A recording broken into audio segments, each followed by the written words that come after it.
atención clínica de nuestros pacientes. Ustedes ya tienen la base de lo que es la radiología y ahora vamos a entrar a lo que es la operatoria dental. La operatoria ya la conocen. Lo que yo voy a hacer ahora es dar algunos puntos específicos de la preparación de las piezas dentarias que van a precisar una restauración, haciendo un énfasis en la dentición temporal y con algunas especificaciones a la hora de hacer restauraciones que vamos a ver en la próxima clase. ¿Ya? Hoy vamos a ver la generalidad de la operatoria, cavidades, la forma en que nosotros buscamos preparar nuestros trabajos.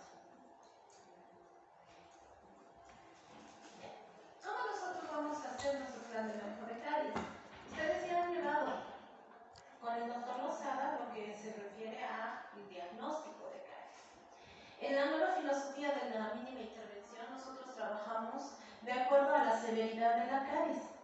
Y de acuerdo a la severidad de la caries no solamente vamos a tener ese concepto, sino también a la actividad de la caries.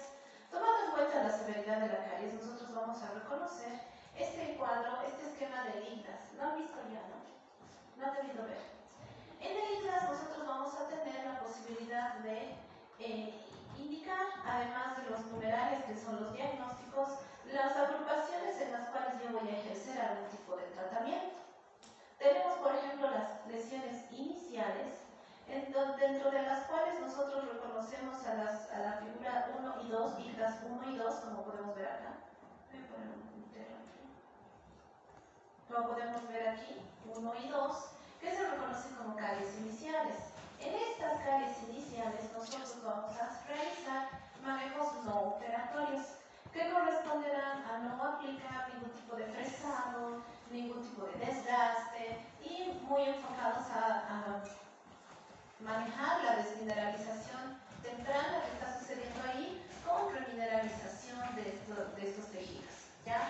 Estas lesiones iniciales se conocen como las MNO, dentro de las cuales nosotros no manejamos nada de tipo operatorio, es decir, ninguna pieza, ni alta ni baja.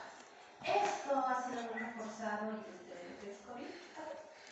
Esta forma nosotros también con el concepto de manejar aerosoles, podemos hacer una actividad de ello. ¿Ya? Tenemos también la IDAS 3 y 4, que de acuerdo a la clasificación que tenemos, dependiendo cuál está la presentación, si es la microcavitación o es la sombra dentina, se reconocen como caries moderada. Pero dependerá mucho de cuál es la apariencia o cuál de estas dos es la que se presenta para determinar si vamos a hacer un manejo operatorio o no. De todas maneras, esto no es pediatría, de todas maneras, si es que nosotros vamos a ir a hacer desgastes para acceder a limpiar la cavidad, este manejo operatorio tiene el principio de preservación dental, por eso se reconoce como el MOPD. Y luego tenemos las lesiones severas. Las lesiones severas se reconocen como el INDA 5 y INDA 6, en las que yo necesito ya acceder, limpiar, hacer un acceso ya no solamente con instrumental manual, sino también rotatorio, y se reconoce como MOPD. Seguimos con el MOPD porque seguimos siempre en la filosofía de preservar tejidos. Entonces, recordando esto, nosotros vamos a ir tal vez más directo a lo que son las lesiones moderadas y severas, porque vamos a hablar ahora sí de lo que es el trabajo rotatorio. ¿Puedes cerrar un poquito la puerta? No por completo, pero sí la cierro. Ay, gracias. Entonces, vamos a ver que nos mantenemos en una dinámica de operatoria conservadora, donde lo que vamos a buscar siempre es mantener estructura, siempre. Y si dentro de esta estructura tenemos que mantener, lo más importante es el órgano dentino-pulpar para poder mantener la vitalidad dental. Entonces, ese es el objetivo general de toda restauración, mantener estructuras. Puede ser que mantenga la pulpa en buenas condiciones y si no mantengo la pulpa, necesito abordarla, mantener toda la estructura posible para poder darle nuevamente función. ¿En qué se fundamenta la operatoria dental? ¿Por qué hago yo operatoria dental? ¿Para qué hago operatoria dental? No es para que no duela. Nosotros desde el punto de vista del dolor vamos a encontrar que es el último punto, miren, prevenir y aliviar el dolor. Pero tenemos otros puntos previos, lo que nos asocia como odontólogos en nuestra labor de la salud bucal, en este caso del niño. Lo primero que nosotros buscamos para mantener las estructuras dentales o devolver las estructuras dentales es para que se mantengan las funciones de la cavidad oral. La más importante será la masticación. Tenemos también la necesidad de conservar longitud de arco. ¿Por qué? Porque conservando la longitud de arco nosotros damos lugar a que la oclusión sea favorable, adecuada o equilibrada.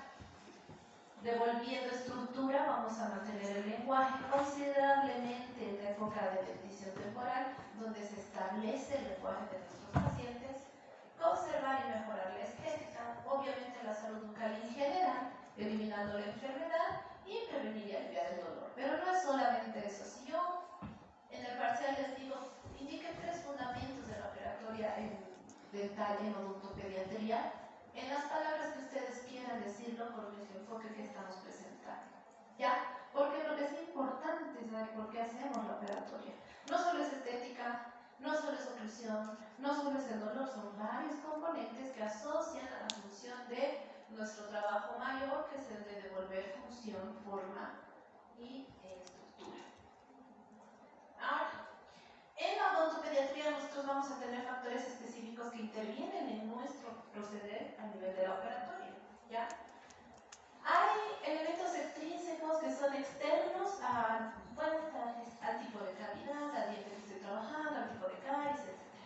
Ahí vamos a encontrar a la conducta del niño como uno de los... ¿Puedo pasar por aquí? Como uno de los más, no diremos importantes, pero uno de los elementos más desequilibrantes, que nosotros tenemos que aprender a reconocer. Los compañeros que están ahora en el rote están apreciando de manera directa cómo es esta situación del problema de la conducta del niño. La conducta del niño es expectable, sabemos cómo puede ser, lo vamos a describir, pero si yo no sé manejar conductas, difícilmente puedo aplicar buenos tratamientos. Lo mismo con el instrumental. Si no tengo el instrumental adecuado, tampoco puedo improvisar y manejar unos tratamientos adecuados. En relación a los factores intrínsecos, yo voy a tener en cuenta algo muy importante que está relacionado a lo que es dentición temporal. Y es recordar lo que ustedes han llevado de la anatomía dental sobre dentición temporal, tanto a nivel anatómico como a nivel pulpar. Porque vamos a tener diferencias anatómicas muy importantes entre estos dos grupos dentarios, siendo el más importante el gran tamaño o volumen que tiene la pulpa dentaria y el reducido volumen del tejido dentinario, a comparación del diente permanente que tiene las proporciones más equilibradas, dentro de las cuales voy a reconocer que en la dentición permanente joven es posible encontrar los cuerpos pulpares muy prominentes. ¿Esto qué me provoca? Me va a provocar que cuando yo estoy haciendo una limpieza de una cavidad cariosa a nivel oclusal o proximal, tengo que recordar que la dimensión pulpar es mucho mayor que la de un adulto y fácilmente me podría complicar. Esto es algo que yo tengo que tener en cuenta antes de trabajar en un paciente niño. Ahora, a medida que el niño crece, la pulpa va evolucionando porque va a exfoliar, lo que no quita el hecho de que su tejido dentinario, la dentina, tiene menor grosor. Esta diferencia entre pulpas también se va a generar a nivel de la respuesta. La respuesta pulpar de defensa en dentición temporal es muy elevada, casi al 200% en comparación de dentición permanente. Y esa dentina esclerótica que tal vez ustedes han escuchado o han aprendido en los cursos anteriores, ahora la van a ver, pero en dentición temporal. Y nosotros nos encontramos muchas veces con dentina esclerótica y estamos en qué se hace, qué no se hace, está duro, le duele, no le duele, está muerto, no está muerto. Pero son condiciones particulares de la dentición temporal que yo tengo que tomar en cuenta. ¿Ya? No es lo mismo, no es como, el que sabe curar malas, cura lo que sea. No, porque el que sabe curar tiene que saber curar también todos los elementos que nos podemos encontrar. Entonces, ¿qué debo tomar en cuenta antes de obturar o antes de indicar una obturación? ¿Ya? No es ir directo a decir yo voy a poner esto blanquito, voy a utilizar tal material o no, sino tengo que para elegir el material tomar en cuenta la extensión de tejido que se ha perdido, si estará sometido o no a fuerzas masticatorias. Estamos acostumbrados ahora a hacer restauraciones estéticas, pero en algunas zonas de la cavidad oral, especialmente en algunas piezas dentales como son los molares, no puedo poner una resina si hay demasiada destrucción, porque las fuerzas masticatorias van a exceder la resistencia de mi material. Entonces tengo que evaluar qué es lo mejor. Tendré que ver la afectación estética desde el punto de vista de equilibrar de la mejor manera posible el diagnóstico y la evaluación del riesgo. Un paciente con alto riesgo de caries, han debido verlo ya en las anteriores clases, no va a tener un... Si el riesgo de caries, de lo que provoca la caries, no se controla, no baja, no se modera, por más que yo le ponga unas resinas hermosas, las resinas van a saltar o van a aparecer con CARS, o se van a caer, o se van a pigmentar, algo va a pasar. Y eso es algo que yo tengo que reconocer ante la familia también. Ya sabemos que la caries es controlable, ya sabemos que la caries es una enfermedad dependiente del azúcar, del biofilm, pero ya sabemos también que no es solamente quitarle el azúcar, sino que hay otras medidas que yo puedo aplicar para controlar la caries. Después de tomar en cuenta todos estos elementos, voy a indicar el mejor material restaurador, el plan de tratamiento y lo que siempre estoy en la filosofía de la conservación, es mantener estructuras dentales sanas. Entonces, ¿cómo planifico yo un tratamiento restaurador? Tengo que tener un diagnóstico, sí o sí, bueno, previo, como lo estamos haciendo en la clínica, tanto a nivel clínico como a nivel radiográfico, si así lo mereciera, para poder saber qué es lo que tengo, para poder plantear mi tratamiento. Primer punto, la edad. Yo voy a estudiar la posibilidad de reabsorciones radiculares en algún punto, evaluar la conveniencia de mantener la pieza dentaria en boca o si están cerca de la exfoliación. Voy a ver el estado de destrucción. ¿Por qué? Porque una pieza dentaria muy destruida no me va a poder soportar una restauración amplia, pesada o compleja. Además tengo que evaluar la posibilidad de extracción con la posibilidad también de poner un adecuado mantenedor de espacio. Eso sin que retrocedamos muchos años a que es leche, los leches se extraen. No, los leches deben mantenerse en el arco el mayor tiempo posible hasta su edad de exfoliación. Tengo que ver también el estado de los tejidos de soporte, ¿ya? Patologías periodontales deben ser tratadas previamente. Si yo tengo patología periodontal en dentición temporal, eso me da un indicador de riesgo muy alto, lo cual me va a hacer pensar mucho en la necesidad de evaluar a nivel de interconsulta, incluso con periodoncia. Y lo que les decía, el riesgo de caries y la higiene oral debe modificarse previamente. Si veo una boquita yo así, miren, ¿cuántos años tendrá este paciente?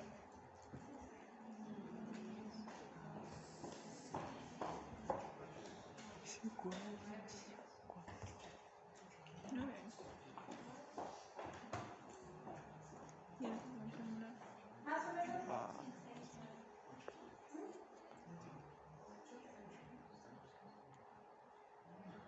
Lo primero que voy a ver es qué dientes tiene presentes. Hasta el final del arco están los primeros molares.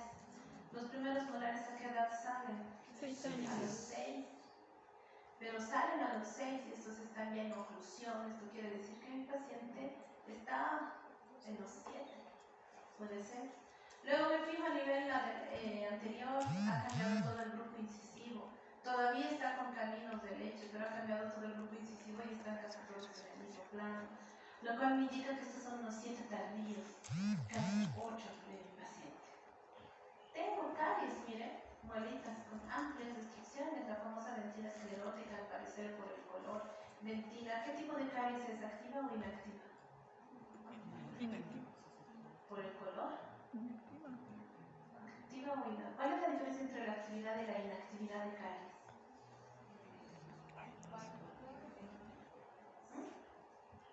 Sin miedo. Inactiva era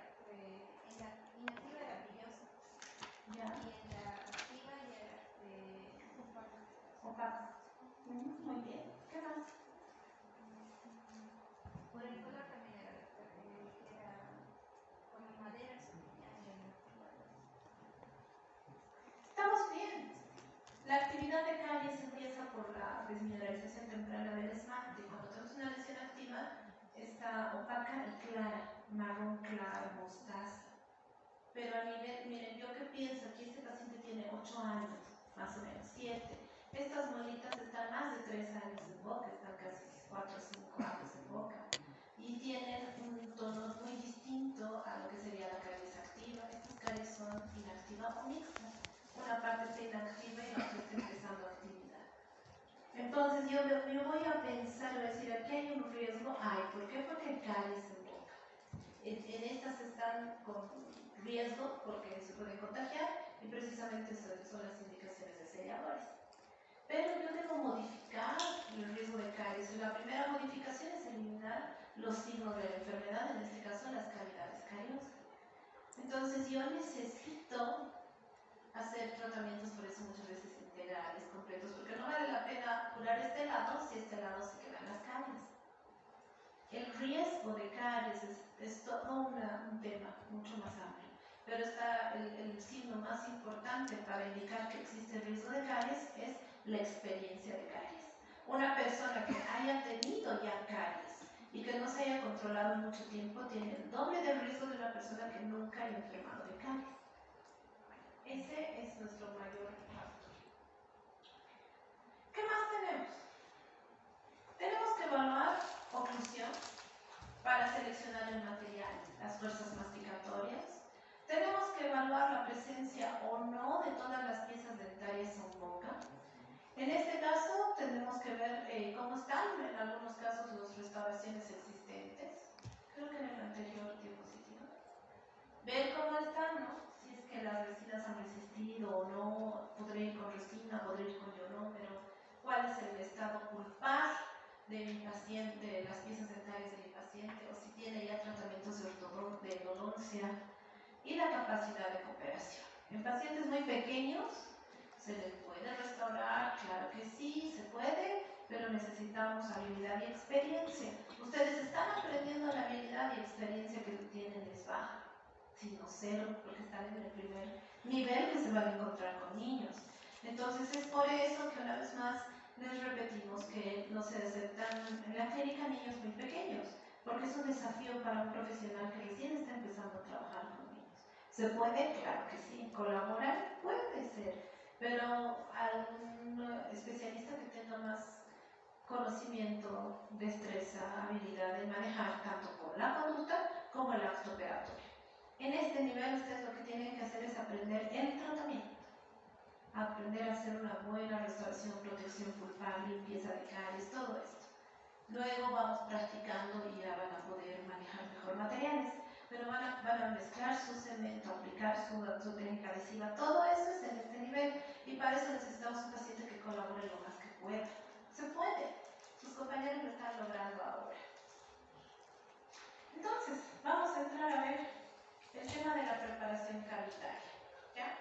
Nosotros vamos a manejar este término de preparación cavitaria porque ya no hacemos la preparación de cavidad directa como una situación muy simétrica o como un mapa. Nosotros lo que hacemos ahora son preparaciones biológicas, ¿ya? La preparación biológica es aquella que elimina solamente lo que tiene que eliminar y de acuerdo al material que va a colocar, uno diseña hasta dónde va a extenderse o preparar su preparación. Es diferente de la preparación cavitaria que sigue las líneas de Black. ¿Han visto Black el año pasado? Sí. Sí, clase 1, clase 2, clase 3. Algunos conceptos los vamos a mantener, otros no. Especialmente la de extensión por prevención se quita y realizar grandes... por acá deberían ir por acá abajo y suben las otras diagramas para poder tener una adecuada preparación, ¿ya? Entonces, los objetivos de estas preparaciones cavitarias van a estar relacionados a esta línea, que está muy chiquito. Primero, tenemos que hacer una buena limpieza, y de eso no se olviden. Para poder realizar una buena limpieza, no solo depende del instrumento, sino de cómo planifico yo limpiar. Si yo necesito limpiar esta sala, lo primero que voy a hacer es darme espacio. Tal vez poner a los costados, arrinconar los muebles y empezar a limpiar, ¿no es cierto? Pero necesito ver para limpiar. Es lo mismo cuando yo voy a hacer una limpieza de cavidad. Lo más importante es darme acceso a la lesión. Y para darme el acceso a la lesión, ustedes ya han visto cómo se forma la caries. Yo no voy a pensar que solamente con un instrumento tan pequeñito como el que veo acá va a ser suficiente para hacer toda la limpieza. Tal vez no. Dependerá mucho de mi diagnóstico. Por ejemplo, si yo estoy en un ICDAS 3, que es una microcavitación que me dice que está cavitada y ese lugarcito está con caries, me sirve limpio y estamos. Si estoy en un ICDAS 4, no me sirve esto solamente. ¿Por qué? ¿Cuál es la diferencia del 3 y del 4? ¿Han visto ya? ¿La qué? ¿Es el pisos anteriores, doctora? La 3. No, esto es ICDAS, ICDAS. El ICDAS 3 es la microcavidad, la ICDAS 4 es la sombredentina. ¿Qué quiere decir la sombredentina? Quiere decir que la caries ha entrado destrozando esmalte, pero la dentina, al ser un tejido con mayor componente orgánico, avanza más rápido que el esmalte. Entonces entra y se expande por debajo del esmalte. Ahorita vamos a hacer una figura. Y eso crea una sombra en el esmalte parece que está firme, pero está manchado. No está con un color adecuado. Y ahí ya necesito hacer acceso. Necesito abrir más para encontrarme con realmente toda la lesión dentinaria. Yo cuando hago un diagnóstico voy a decir, esto es caries de esmalte o dentina. Si es solo esmalte, si es dentina superficial, si ya estoy en dentina media, tendré que cambiar mi criterio. Y es lo más importante para el clínico, limpiar completamente o limpiar bien lo que tiene que limpiar. El mayor error es el tomar no diagnosticar bien previamente, tomar un instrumento así de finito y hacer el túnel y decir ya está listo, ya limpiado, cuando no me doy cuenta de que no he limpiado todo. No se olviden que la caries entra como en cavidad, como haciendo túneles. Por lo tanto, las paredes de ese túnel también deben ser limpiadas. Necesito llegar a paredes sanas. Ustedes saben qué es el clic dentinario. ¿Qué es el clic dentinario? Cuando se hace con la cucharita como un raspado más o menos al... Y clic suena como eso de dentina sana, ¿no es cierto? Muchos se acostumbran a buscar el clic solo en el piso de la cavidad. Y no es suficiente, tenemos que buscar ese clic. Más que escuchar, es una sensación manual que ustedes van a aprender.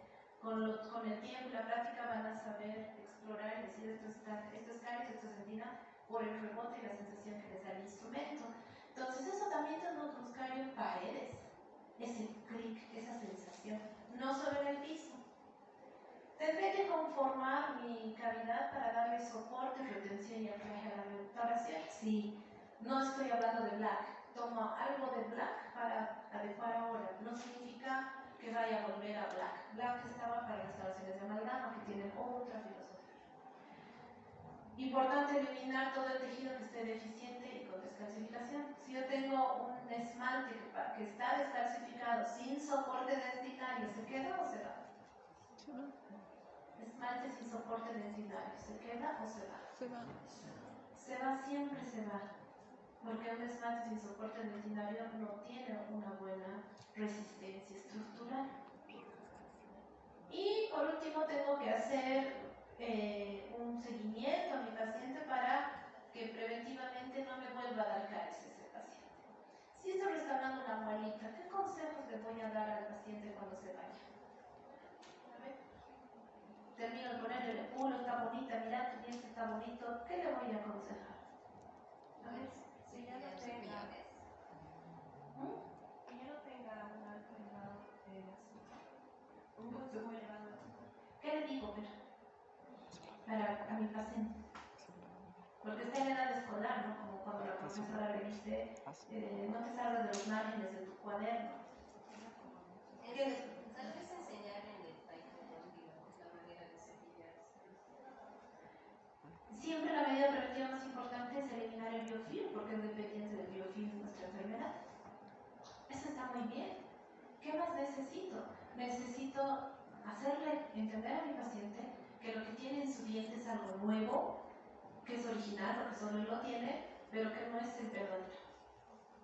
Tu diente está como nuevo, pero lo tienes que cuidar. Si no lo limpias, si no lo lavas, se va a volver otro color. No puedes mascar chicles porque se va a colar y se va a salir. O sea, crear conciencia también en las familias, porque a veces dicen, no, ya me lo he curado, ya listo, seguimos la vida como siempre, y sabemos que no es así. Sabemos que no es así, hay que mejorar, hay que decir, esto puede volver, le he curado, le he limpiado, pero eso no significa que no pueda volver a caer en este o en otros dientes, así que tiene que hacer esto es, sean insistentes, es decir, ay, la doctora lo mismo, sí, pero es la única manera de fomentar la educación. Además que así, yo garantizo mi trabajo, porque si no le ponen, ya se van a volver los niños en vacaciones de invierno, parece que se le ha salido, se le ha hecho mal, no le han puesto bien, pero estaba mascando chicle y se le había salido. ¿De quién será la culpa? Un paciente. ¿Estará bien mascar chicle con restauraciones? No, son adhesivos. Y el chicle yo no sé si lo mascan bien o lo mascan mal. A ver, si hablamos de chicle, ¿cómo se debe mascar un chicle? ¿Ustedes mascan chicle? Sí. Yo también masco chicle. Pero ¿cuáles son los límites del chicle? Para que no me haga daño.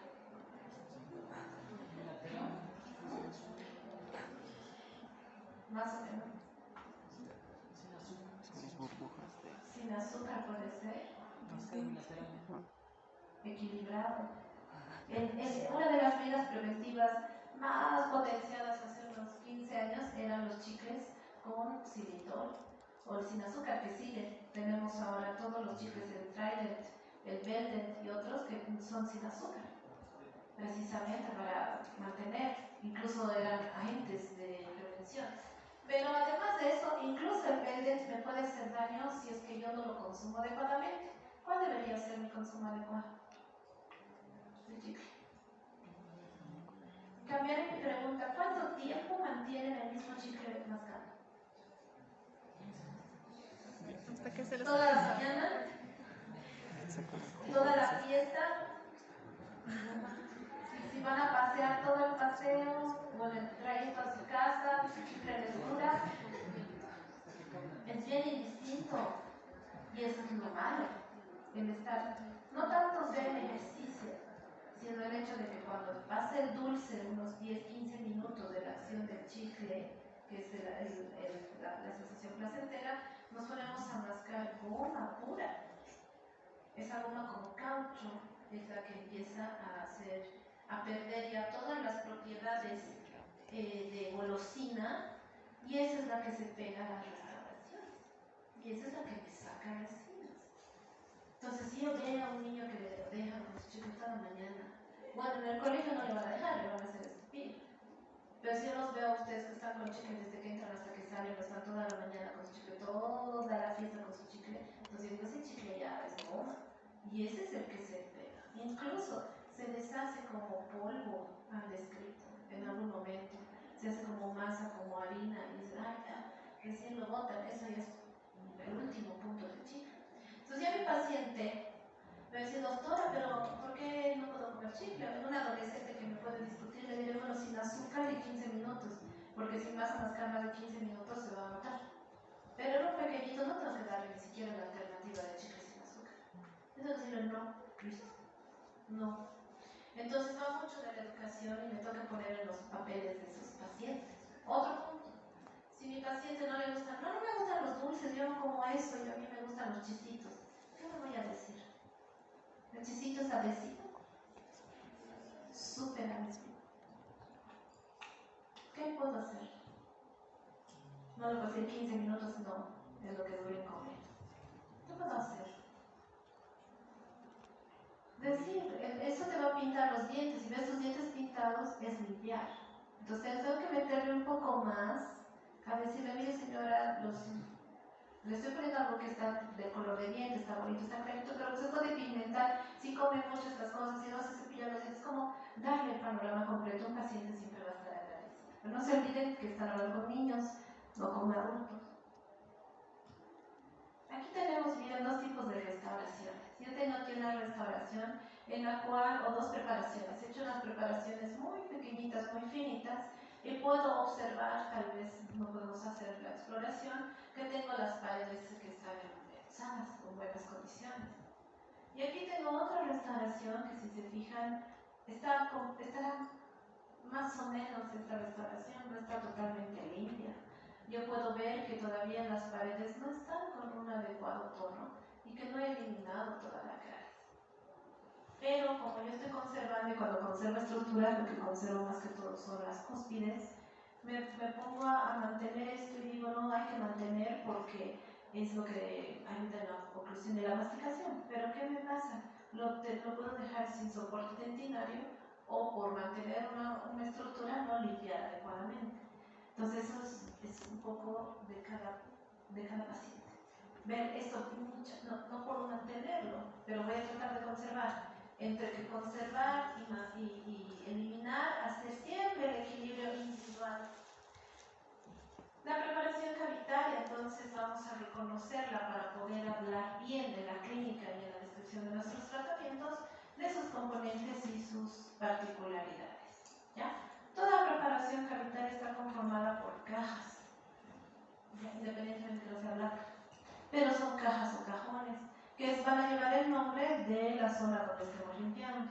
Y estos cajones van a tener paredes y ángulos cuando se comunican con otra caja, y vamos a tener paredes. Entonces, si yo te digo en la clínica, límpiame la caja tal, límpiame la pared tal, tu pared tal está sucia, está limpia, estamos hablando con la terminología operatoria específica. Miren ustedes, ¿qué tipo de cavidad es esta de preparación cavitaria? ¿Qué es? ¿Dos? ¿Qué es la Black 2? De la compuesta, ¿no es cierto? ¿Esta será compuesta? Compleja. Es compleja. Sí.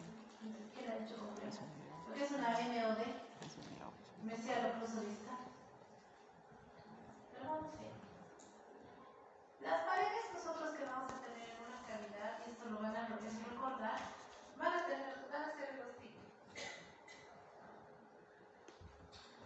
Las paredes de contorno, que se llaman las que van rodeando la cavidad, las paredes como estas, las paredes de una habitación, son aquellas que toman el nombre de la superficie dentaria hacia la cual se dirigen, pues están orientadas.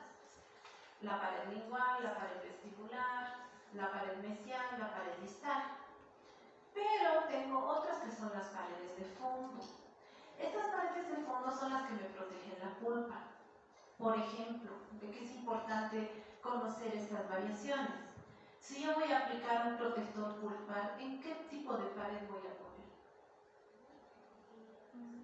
¿En todas? En la de fondo, ¿no? En la de fondo. ¿En las de contorno o en las de fondo? En las de fondo. En fondo. Yo mi protector pulpar nunca pongo en las de contorno. Y eso va también de detalle para ustedes. No debo extenderme con los ionómeros hasta las paredes de contorno, porque disminuyo el potencial de adhesión. Tengo que irme a las paredes de fondo si voy a poner protector pulpar. ¿Qué protectores pulpares me pueden decir? Hidróxido de calcio. ¿Ya? Puro. Ionómero. Tenemos los ionómeros en su línea. El ionómero de base es el que va a la pared de fondo. El hidróxido de calcio especialmente va a la pared de fondo. Cuando yo pongo un protector pulpar. Ahora, si pongo una base cavitaria, ¿cuál es la diferencia entre protector pulpar o qué es una base cavitaria?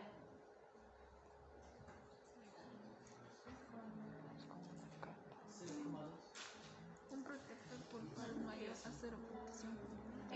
¿Cómo clasifican? ¿Cómo saben la clasificación?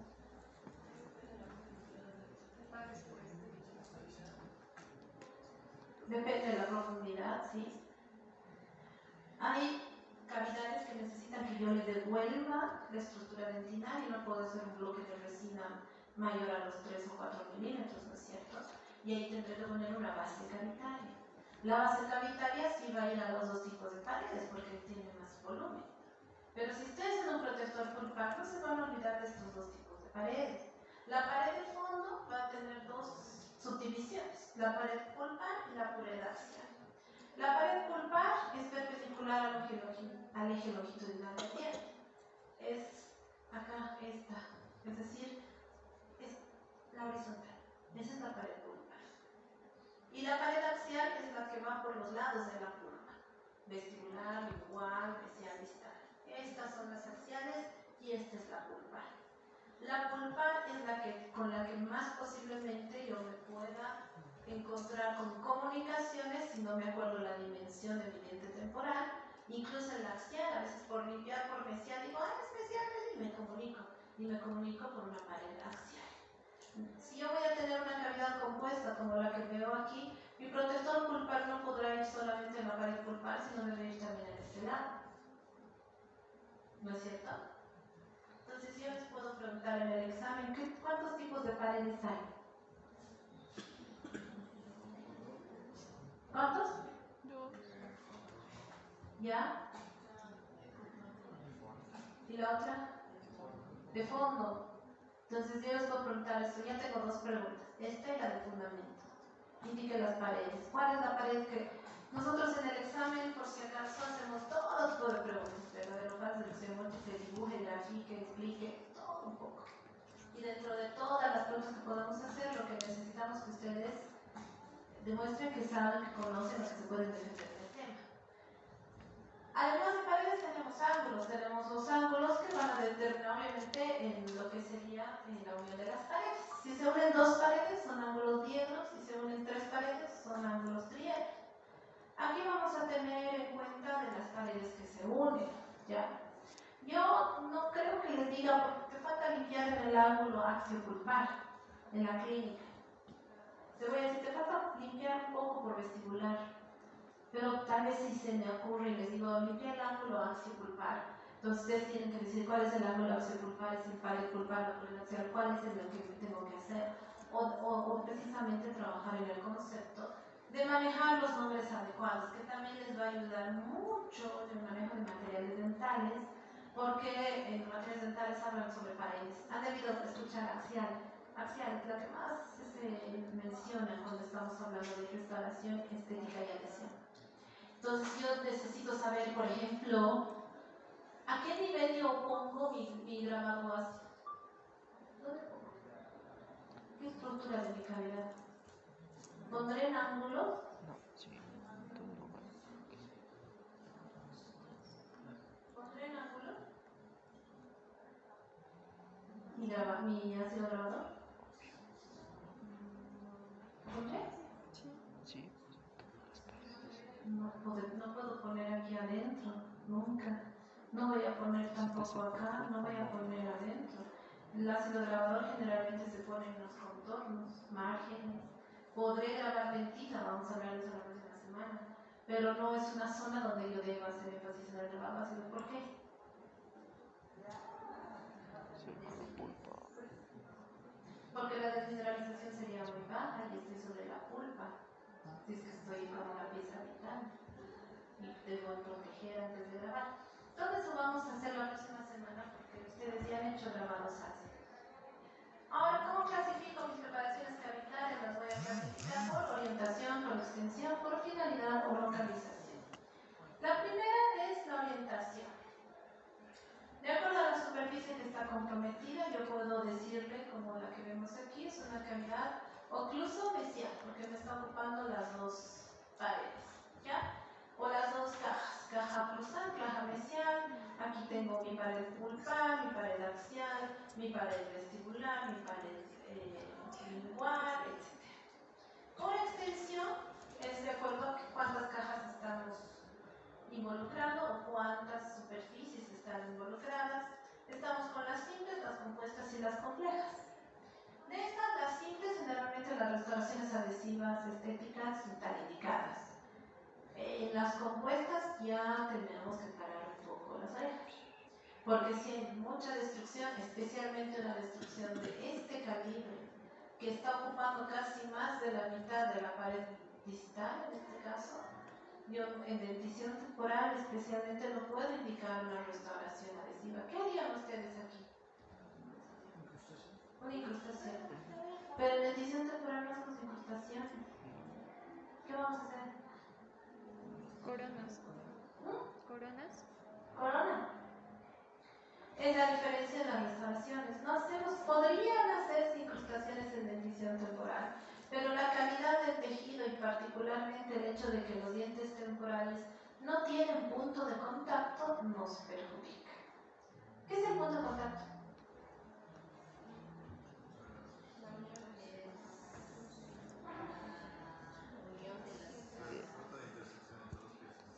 Exacto. Si veo así, es un puntito donde se encuentran dos piezas dentales permanentes, así justo como la forma de mis dedos.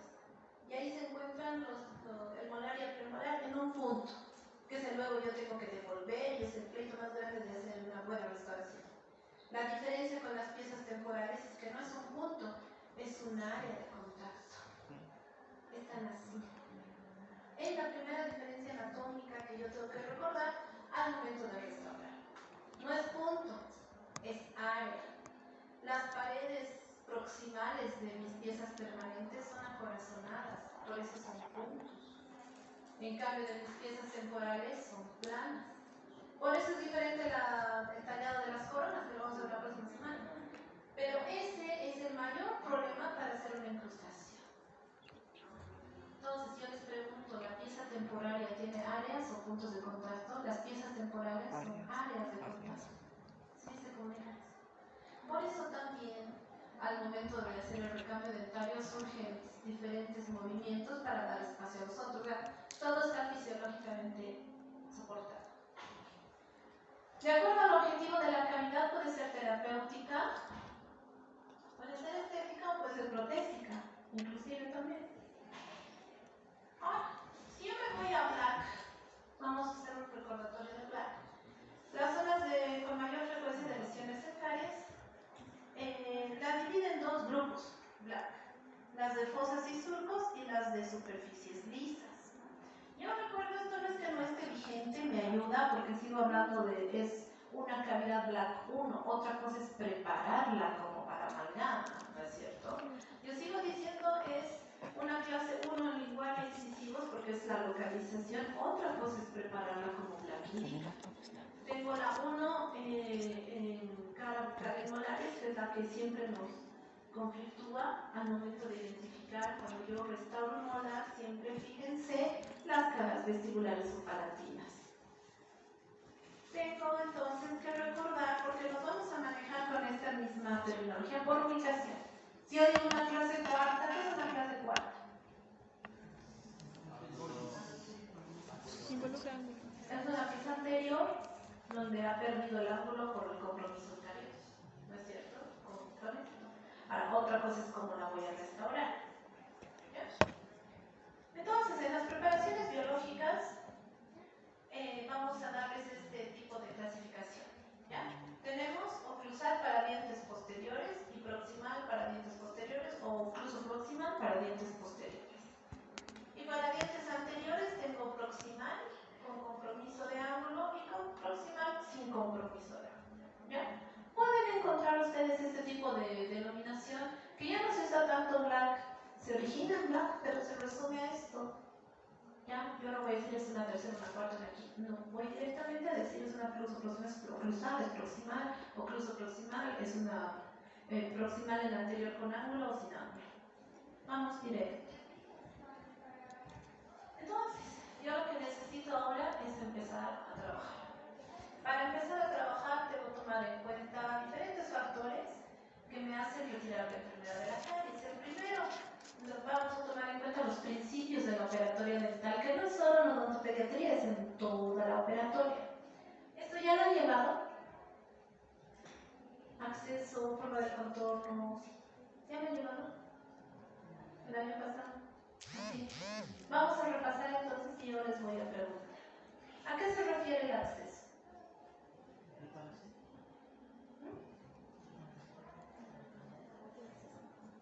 ¿Por qué será el primer principio?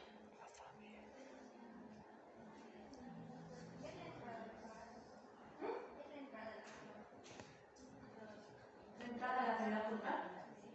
Claro, es la idea, pero no vamos a hacer endodoncia. Aquí estamos todavía con piezas vitales. Tiene la misma idea, es acceso. El acceso a la cámara pulpar sabemos por dónde va, qué tamaño es o qué forma tiene. El acceso acceso para hacer la limpieza de caries va de la mano con lo que yo les decía. Ubicar bien el diagnóstico y saber que tengo que limpiar cómo, con qué instrumental. Vamos a ir uno por uno. Miren ustedes, aquí yo tengo una secuencia de limpieza de caries, que es una de las que va a enfocar mucho lo que es la conservación de estructuras, ¿no? Entonces, una NOPD pura, donde he tenido que aplicar elementos rotatorios, pero eliminando lo mínimo. Realizo para hacer la limpieza de caries, no voy a limpiar de manera directa, sino voy a tener que hacer un acceso. Miren ustedes, el 2 tendrá la misma figura que el 4. El 2 que el 4, en esta bolita. ¿Sí o no? ¿Es lo mismo? No, ¿por qué no? ¿Qué diferencia el 2 del 4?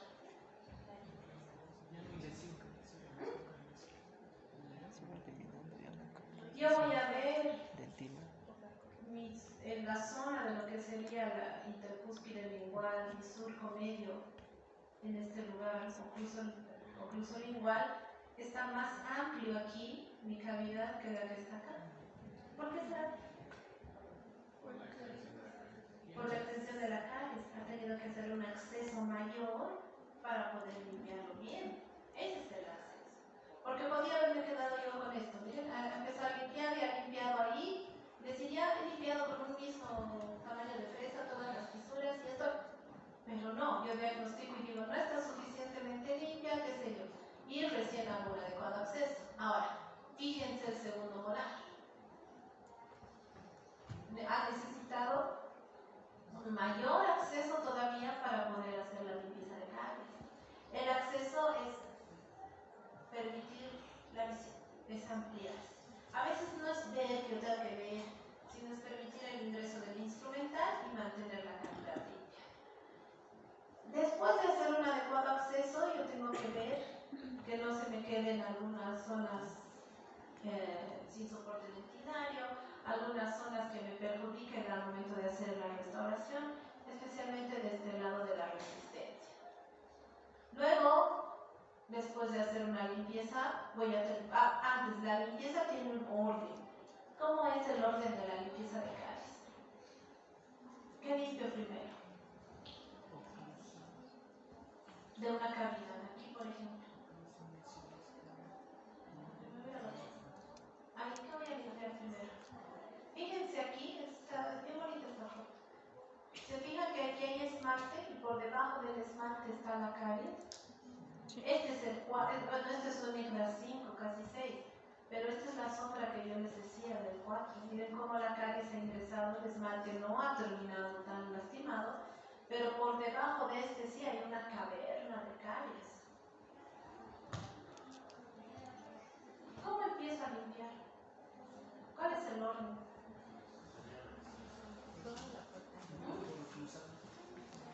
Esta cavidad, digamos.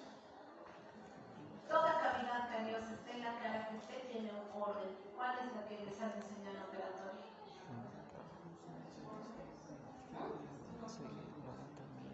¿No escucho?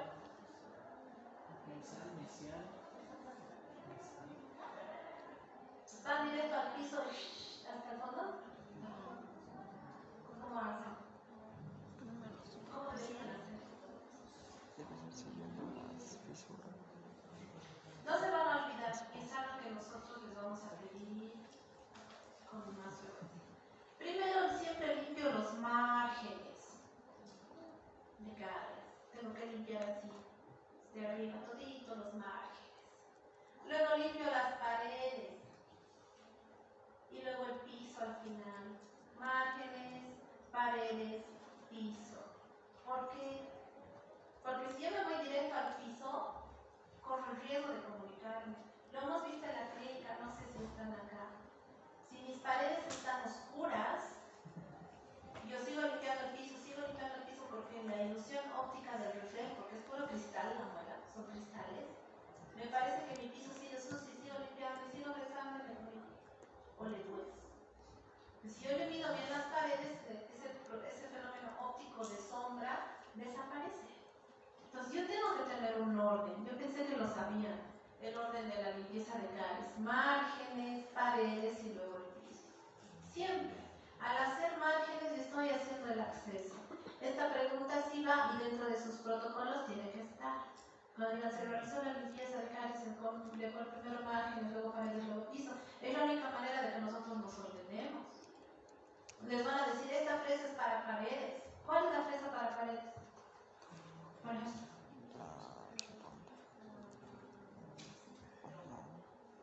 ¿Cuál es la fresa para paredes? Es el que tiene extremo inactivo, ¿no es cierto? Las cilíndricas de extremo plano, inclusive. Entonces yo tengo que tener un orden. Mi orden es márgenes, paredes, piso. Primer punto, el acceso entonces. El acceso, como podemos ver en esta figura, es un corte de las fosas y fisuras oclusales. Yo tengo que hacer un corte de este lugar donde voy a ampliar en muchos casos, pero lo que más necesito es evitar comunicar, ¿ya? Evitar llegar a la pulpa. Ustedes dirán, pero es para pulpa, igual me voy a comunicar, es una esto. Nunca me voy a comunicar sobre caries, siempre limpio toda la caries que sea posible y recién me comunico, ¿ya? Siempre va en sentido pulpar y voy a limitar la cavidad hasta 0,5 milímetros en sentido pulpar, es decir, yo tengo que mantener la profundidad para que no se me dé la comunicación. Esto me ayuda a mantener suficiente espacio para colocar el material. Me asegura la eliminación de caries incipiente. Algunos han hecho unas restauraciones preventivas muy bonitas.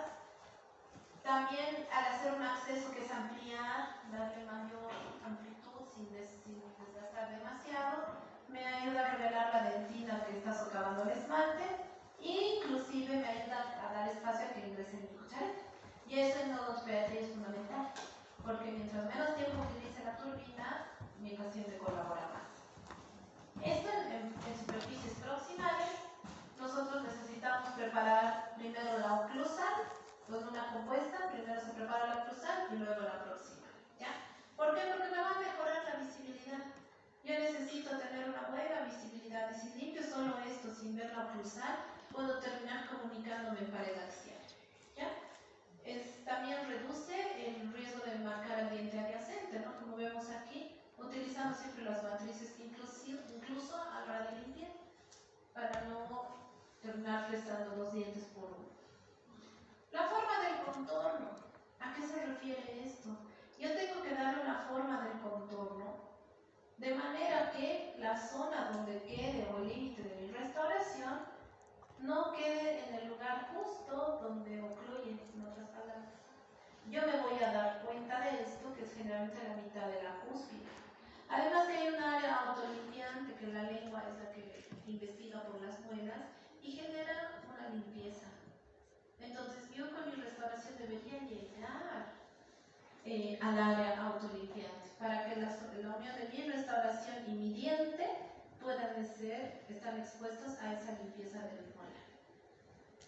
Va a depender la necesidad de la caries, pero yo no estoy haciendo extensión por prevención, estoy haciendo una buena planificación. Para eliminar mi tejido cariado, ¿cuál es la secuencia?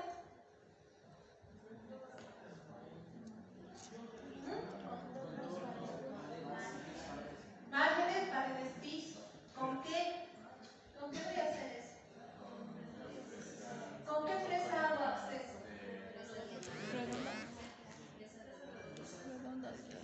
Mi acceso, porque estoy en esmalte, necesito usar diamante. La redonda puede ser la más pequeña, la mediana, dependerá de mi cavidad. Cuando voy a trabajar, ya estoy en dentina, lo que me indica la lógica es que yo debo utilizar baja velocidad para no sobrecalentar ni excederme en la limpieza.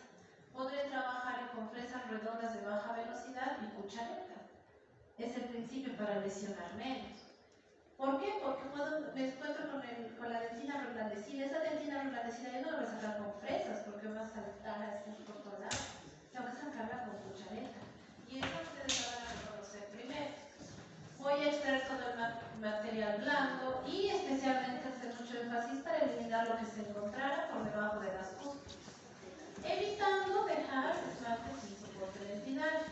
Miren aquí en este ejemplo, yo tengo una restauración estética que tiene una caries adyacente. Necesitan retirar toda la restauración para eliminar la caries que hubiera por debajo. Miren ustedes, es amplia, no es solamente el lugar que se ve. Y la vecina, que parecía una caries puntiforme, si yo no la diagnostico bien y digo, ah, no, es nada chiquitita, no ha cavitado, pero miren la cavidad que tiene por debajo. Entonces yo necesito, lo primero, un buen diagnóstico y el manejo de materiales. Al hacer mi primer acceso, yo noto que hay más caries y sigo limpiando y a veces me tengo que extender. Fíjense aquí la continuación del tratamiento. Luego tengo resistencia y forma de retención. ¿Qué quiere decir esto? Y esto tomen muy en cuenta. Cuando yo preparo una cavidad, no puedo hacer así un círculo, un rectángulo sin tomar en cuenta las zonas de las cúspides y las fisuras originales. Esta es la forma de retención. Así tengo que preparar, porque es lo único que me garantiza que la obturación no se desplace, en el sentido que pudiera generarse las masticaciones. Miren ustedes, yo necesito darle esta forma así, como de globos, pero necesito hacer ingresos y salidas. Esta es la forma de retención que me va a ayudar a mí a que mis fuerzas no me eliminen la restauración. Para evitar fracturas, ángulos bien redondeados. Los ángulos que hemos visto al principio deben ser bien redondeados para que el material, en este caso adhesivo, tenga una adhesión sin fuerza propia. Si pongo el ángulo, entonces se pueden crear zonas que vayan a terminar en una fractura. Miren ustedes, ¿estará bien esta? ¿Ese diseño de cavidad estará bien?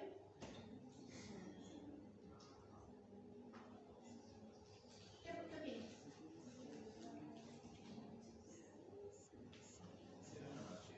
No, porque está muy recta. Y peor aún, es una compuesta, y al hacer la cavidad la compuesta, las fuerzas masticatorias me pueden fracturar o desplazar. Y ese va a ser mi error, porque yo lo planifico así, que tenga que ser retención. Es una forma de retención que va a tener la ventaja de reducir esa tensión al momento de las fuerzas masticatorias. Y el ángulo redondeado, ¿qué debería tener yo aquí? Tendría que tener un pronunciamiento un poquito más adentro. Ahí y aquí, ¿no? Como unas llavecitas, como las de acá, que me ayuden a tener una mejor retención. Así también tengo que escoger adecuadamente mis fresas.